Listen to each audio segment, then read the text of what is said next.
Bonjour les amigos. Alors donc dans cette vidéo, je vais vous présenter l'installation de la dernière version d'OpenBSD, alias OpenBSD 7.7, sortie le 27 avril 2025, c'est-à-dire hier. Donc cette installation sera faite sur l'émulateur QEMU.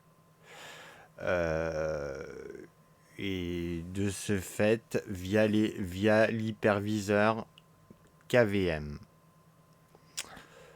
Donc, pour ce faire, nous allons commencer par nous rendre sur le site officiel d'OpenBSD, qui est celui-ci, www.openbsd.org, et nous allons nous rendre dans la section Download. Et là, donc, il y a plusieurs fichiers à votre disposition. Donc, dans notre cas, nous allons sélectionner Install 77.iso. Donc, pour l'architecture AMD 64. Donc, copier le lien. Et là, nous allons faire un petit wget.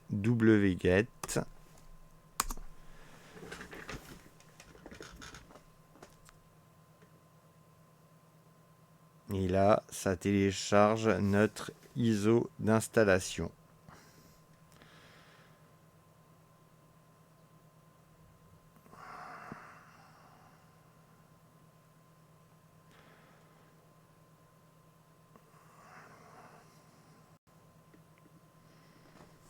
Alors, on va vérifier que l'ISO est bien téléchargé.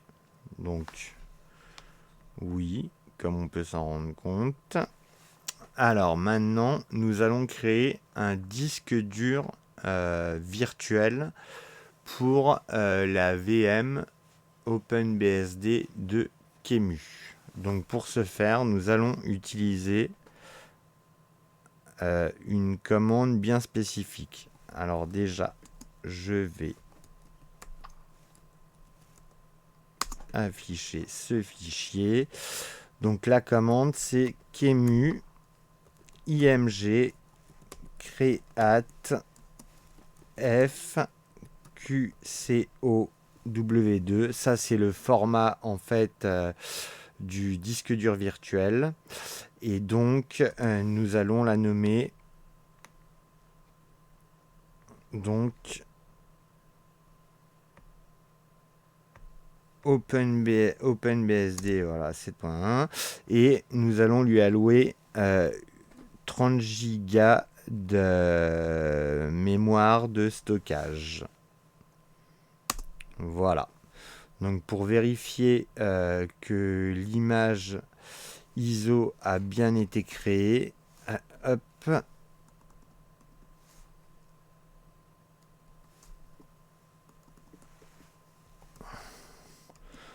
on va lancer cette commande. Voilà. Donc on peut se rendre compte que l'image du disque virtuel a bien été créée et est de 30 Go. Donc nous allons désormais lancer cette commande d'installation. Alors je vais vous l'expliquer en détail. Donc alors, QEMU System x86-64, donc c'est le simulateur de QEMU pour l'architecture AMD 64 alias x64. Enfin, c'est en gros les processeurs Intel ou AMD 64 bits. HDA, ça représente donc le disque dur, donc qui se nomme OpenBSD 7.7 x64 30 Go.qco2. Ensuite, il y a le CD-ROM. donc qui est install 77.iso.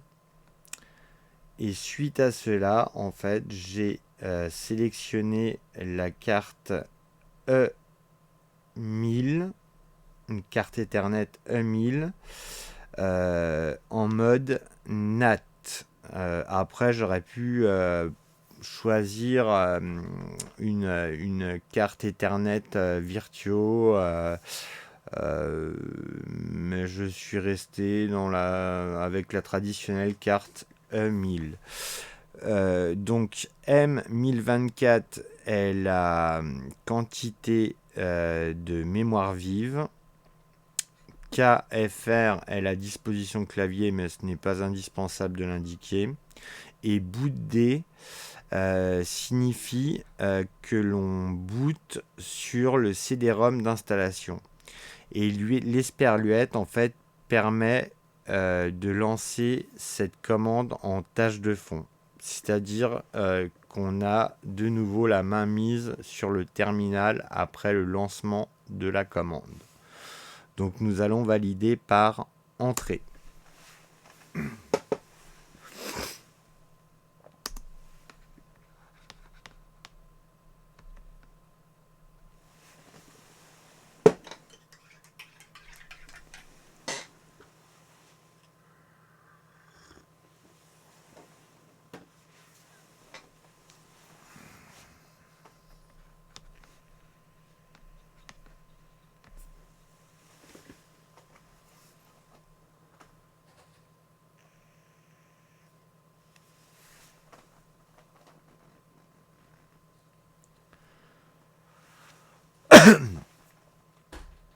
Alors à savoir que Qemu System x8664 est un lien est un lien vers KVM en fait sur un ordinateur à processeur AMD 64.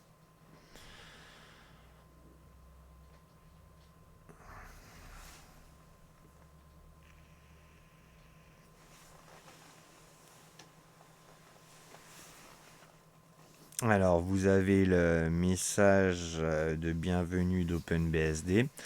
Donc là, on nous propose 4 choix. Donc, install pour l'installation, upgrade pour une mise à jour en fait d'une installation précédente, auto-install et shell.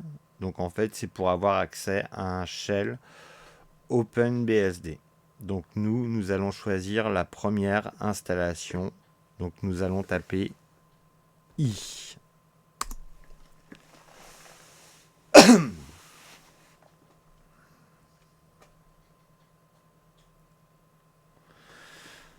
Alors là, je vais vous montrer, là c'est le choix du clavier, de la disposition clavier. Donc je vais vous montrer les dispositions clavier disponibles. Donc comme vous pouvez le voir, il y en a beaucoup. Donc ES, Espagne, FR, hein. Enfin voilà, il y a tout un tas de dispositions clavier. Vous aurez tout le temps de regarder ça plus en détail. Donc nous allons choisir tout simplement FR. Et après avoir sélectionné FR, la disposition clavier sera prise en compte directement. Voilà. Et d'ailleurs, on peut s'en rendre compte en tapant A. Voilà, ça n'affiche pas un Q comme pour les claviers QWERTY. Donc on va donner un nom à notre machine virtuelle. Donc OpenBSD 77. Voilà. x64. Donc là, on nous propose de configurer l'interface réseau donc, qui est EM0. Donc on valide par entrée.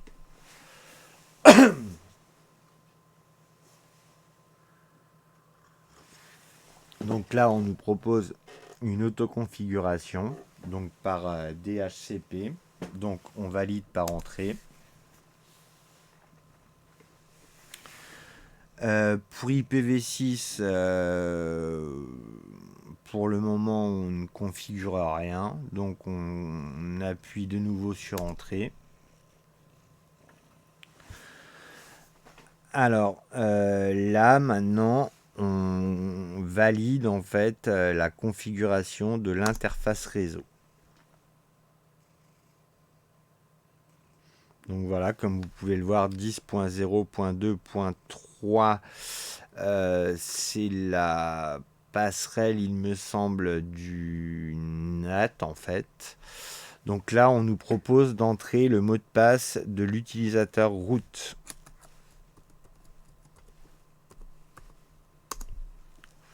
Et il faut le rentrer à nouveau. Voilà. Donc là, on nous propose de démarrer le serveur SSH. Donc pour ma part, je réponds par l'affirmative, mais vous pouvez tout à fait taper No pour ne pas l'activer.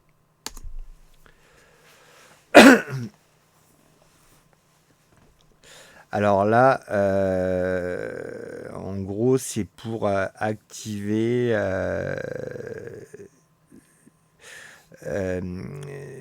l'option de SSH avec X Windows. Donc, yes. Alors là, c'est pour démarrer en fait le gestionnaire de session Xeno DM. Donc on va répondre no parce que je ne souhaite pas que le gestionnaire de session soit démarré, enfin soit lancé au démarrage. Donc on sélectionne no parce qu'on conserve la console comme 0. Alors là, nous devons, là c'est à vous de voir en fait, soit créer un utilisateur sans privilège ou non. Donc par défaut, c'est non.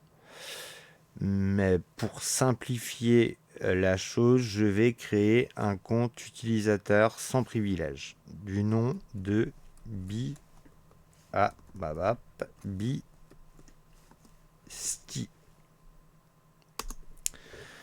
Et là, donc, on nous demande de rentrer le nom complet. Ah là là, décidément.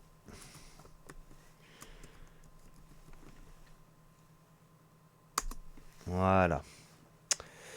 Donc, maintenant, on rentre le mot de passe de l'utilisateur.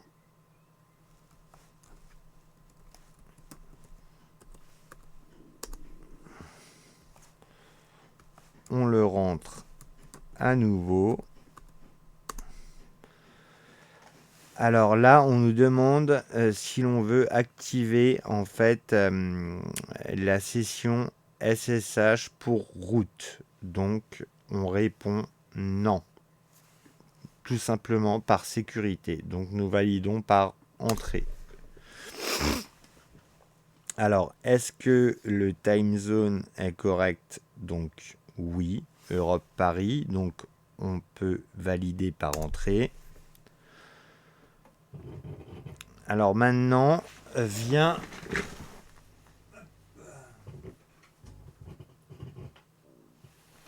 Maintenant vient la configuration du disque dur qui se nomme WD0. Donc on appuie encore sur Entrée. Donc là on nous propose en fait d'encrypter le disque dur. Donc on répond par la négative. Ça ralentirait le système et ce n'est pas le but de cette vidéo.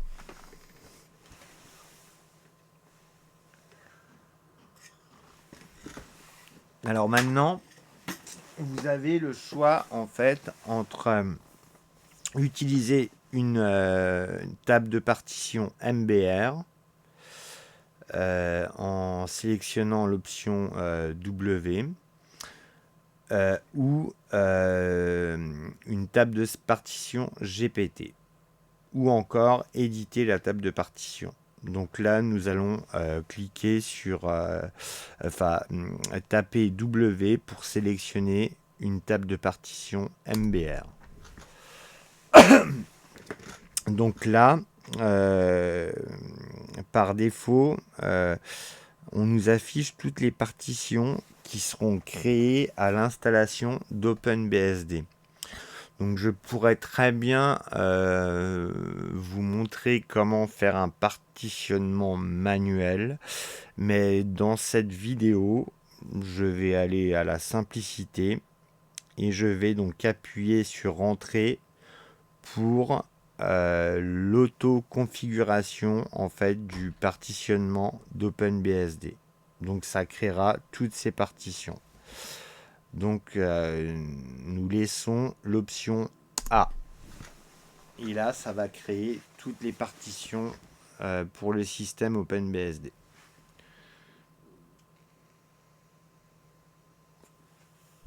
À la différence des autres systèmes BSD, comme NetBSD ou FreeBSD, vous pouvez vous rendre compte qu'il y a beaucoup de partitions, de slices, parce qu'on appelle ça des slices ou BSD, de créer. Voilà. Donc maintenant, on nous propose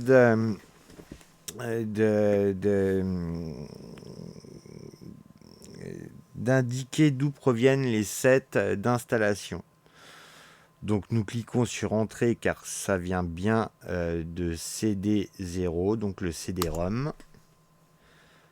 Et là, on nous propose d'indiquer le chemin où se trouvent les sets d'installation. Donc c'est bien dans le répertoire 7.7 suivi du répertoire AMD 64.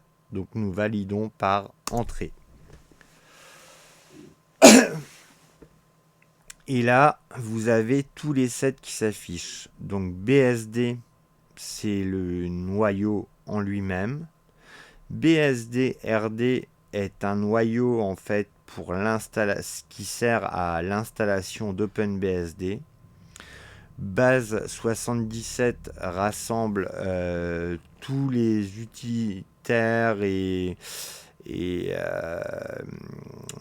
tous les utilitaires en ligne de commande et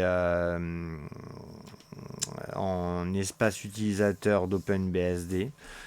Le set comp est un set qui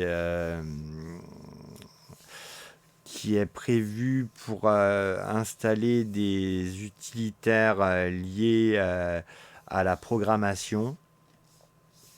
Man, donc c'est pour les pages de manuel. Game, donc pour le jeu. Xbase, c'est toutes les applications de base liées à l'environnement, au serveur Xorg, qui est le serveur X11 par défaut sous OpenBSD, qui est plus précisément Xenokara sous OpenBSD. Donc vous avez Xfont, ce sont des polices, en fait les polices liées au serveur Xenokara, et Xserve77, c'est le serveur X11 en lui-même. Donc nous pouvons cliquer sur Done qui confirme nos choix. Alors là, en fait, on nous demande si nous voulons continuer sans la vérification des sets par leur signature SHA-256. Donc là, par défaut, on nous met No, mais ça va ralentir l'installation. Donc je vais rentrer Yes.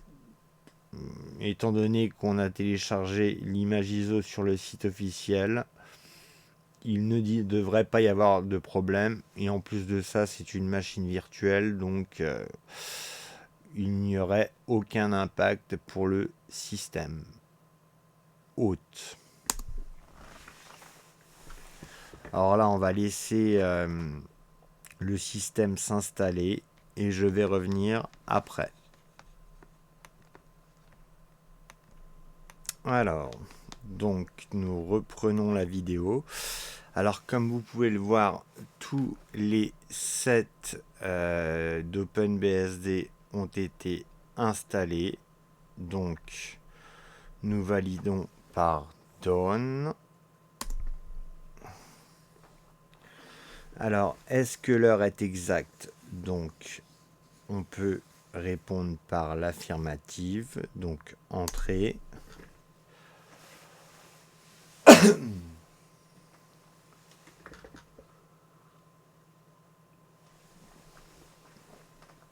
Alors là, ça a créé des devices dans le répertoire dev qui se trouve à la racine du système OpenBSD et de tous les Unix.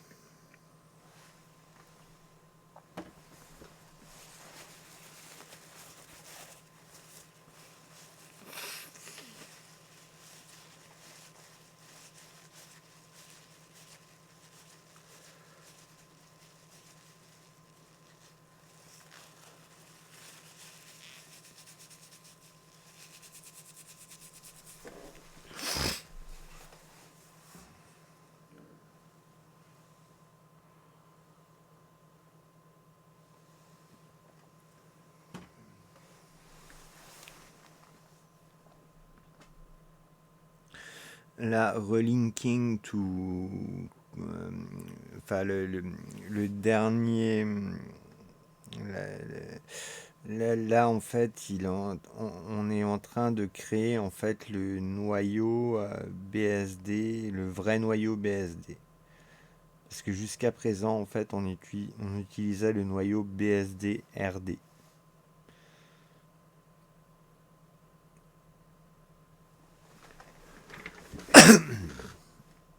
Donc ça peut mettre un peu de temps.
Donc, vraisemblablement, ça met un peu plus de temps que je ne l'avais imaginé. Donc, je pense mettre la vidéo en pause et revenir plus tard. Bon, voilà, j'ai enfin fini par installer OpenBSD. Pour tout vous dire, c'est une tanasse. Ça prend énormément de temps. Il est vrai que c'est un système extrêmement lent, malgré ce que peut dire son créateur, et je pense qu'il y a des choses à revoir. Mais après, en aucun cas, je remets en question la qualité des développeurs d'OpenBSD qui créent des forks logiciels tout simplement exceptionnels. Et en ayant déjà étudié un peu leur code source, c'est très très bien écrit. Mais Donc le projet OpenBSD est sans conteste un projet qui sert tous les systèmes Unix. Ça a commencé par OpenSSH. Mais en ce qui concerne la réactivité d'OpenBSD et son côté un peu trop traditionnaliste, euh, bien ça limite pas mal les choses. D'ailleurs, c'est le système BSD, je dirais, qui a la moins bonne compatibilité avec les logiciels tiers qui sont issus du monde Linux pour la plupart. Bon, du coup, je vais... alors tout d'abord, vu que je n'ai pas pu vous montrer la fin de l'installation, à la fin de l'installation, en fait, euh, il faut taper S pour lancer un shell sous OpenBSD, puis taper Alt. Donc là, maintenant, je vais vous présenter la commande pour lancer OpenBSD. Que j'ai déjà testé précédemment pour être sûr qu'OpenBSD était bien installé. Car j'avais des doutes.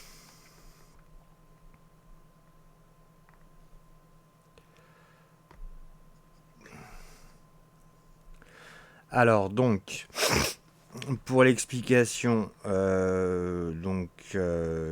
ça vous connaissez. En fait, la seule différence qu'il y a entre la première commande et la seconde, c'est que j'ai mis boot C à la fin. C correspond au disque dur et non au CD-ROM. Donc nous allons lancer une seconde fois OpenBSD. Donc là, ça devrait être plus rapide que la première fois. Enfin, je l'espère.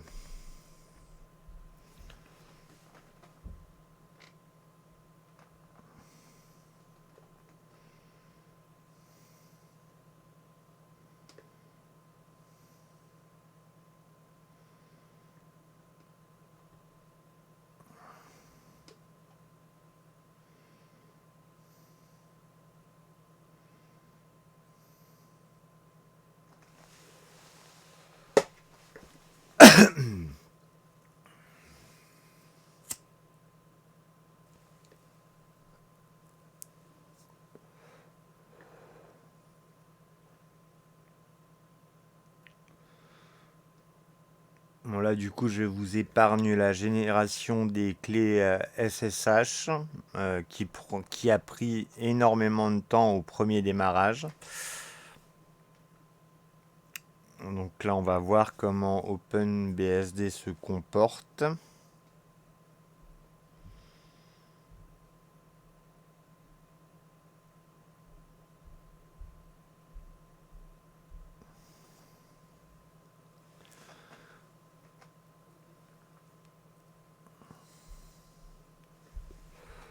On peut voir que ça reste encore très très lent tout de même.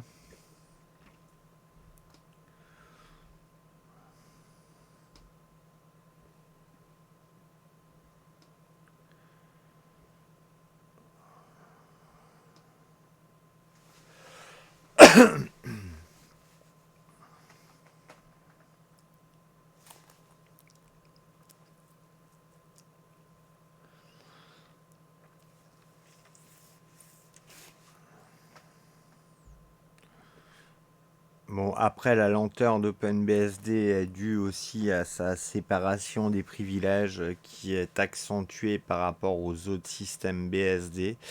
Mais je pense que ça peut être un frein à l'adoption d'OpenBSD. Car des systèmes comme FreeBSD et NetBSD bien configurés sont tout autant sécurisés qu'OpenBSD.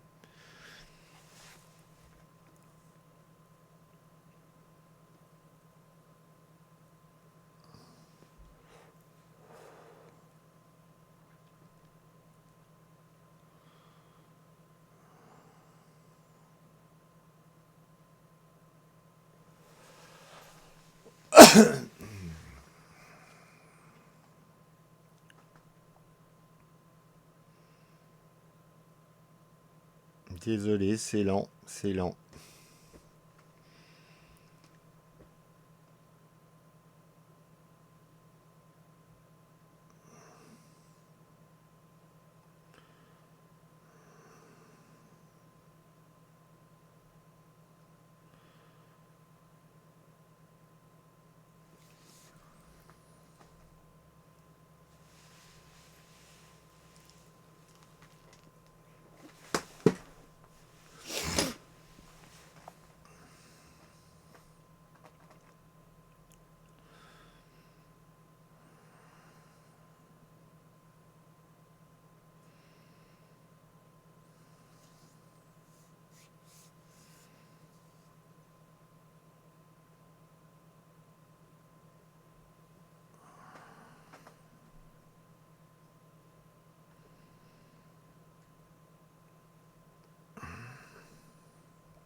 Un système NetBSD là serait déjà booté à cet instant.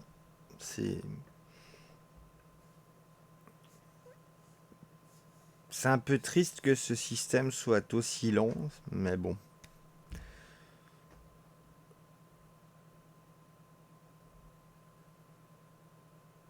Ouf, enfin on y arrive. Alors, on se log.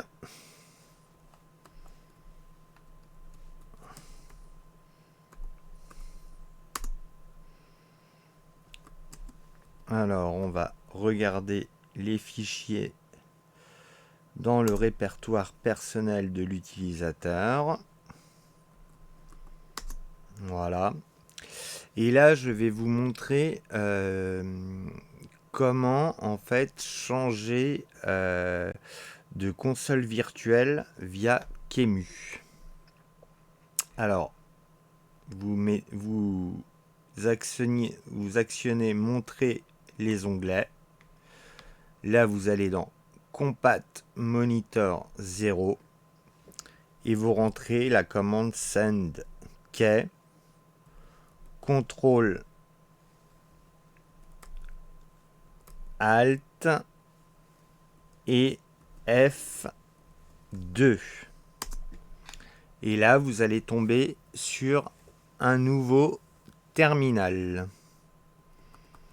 où on va pouvoir se loguer en route.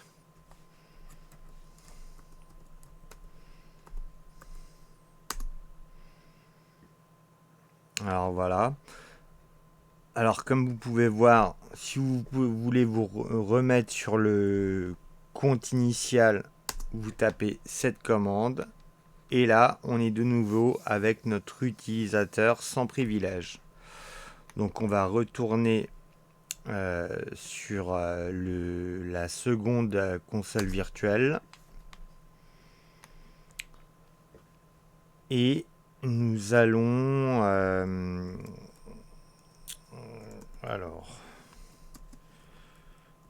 nous allons regarder ce qu'il y a à l'intérieur donc du répertoire route. Donc, voilà. .cshRC, c'est le fichier de configuration du shell CSH. Login, c'est un peu le point profil sur les systèmes Unix en général. Donc voilà. Alors je vais vous montrer la racine. Voilà. Donc BSD, c'est le kernel. Dev, donc c'est là où il y a tous les devices. ETC, les fichiers de configuration. Home, répertoire utilisateur. MNT pour les points de montage. Route pour l'utilisateur route. has-been, les commandes administratives, etc.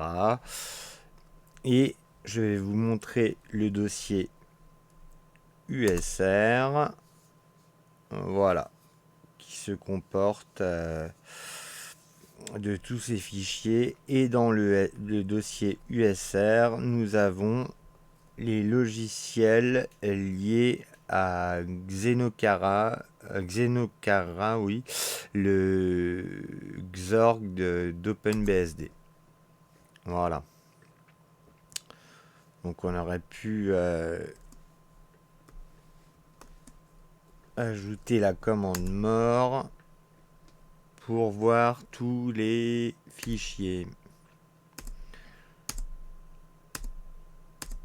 Voilà.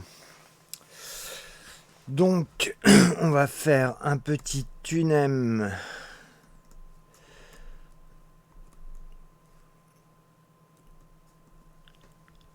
Ah.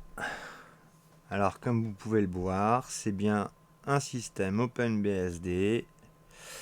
Donc, sous architecture AMD 64. Donc pour le moment je pense qu'on a fait le tour. On va peut-être faire une petite connexion réseau, mais je ne suis vraiment pas sûr que ça fonctionne. On verra. Déjà ça bug.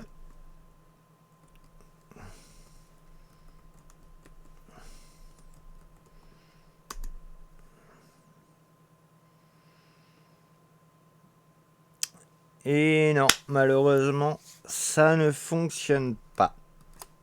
Enfin voilà. Donc, on va éteindre le système avec la traditionnelle commande shutdown no des systèmes BSD.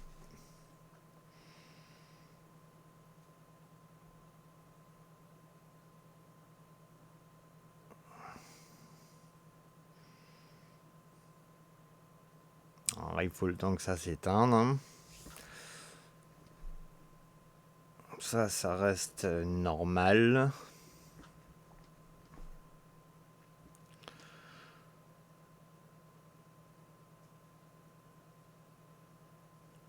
Enfin, il y a des limites.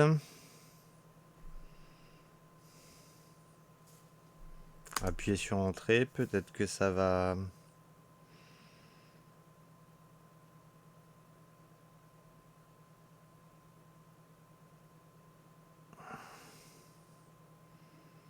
Voilà, enfin.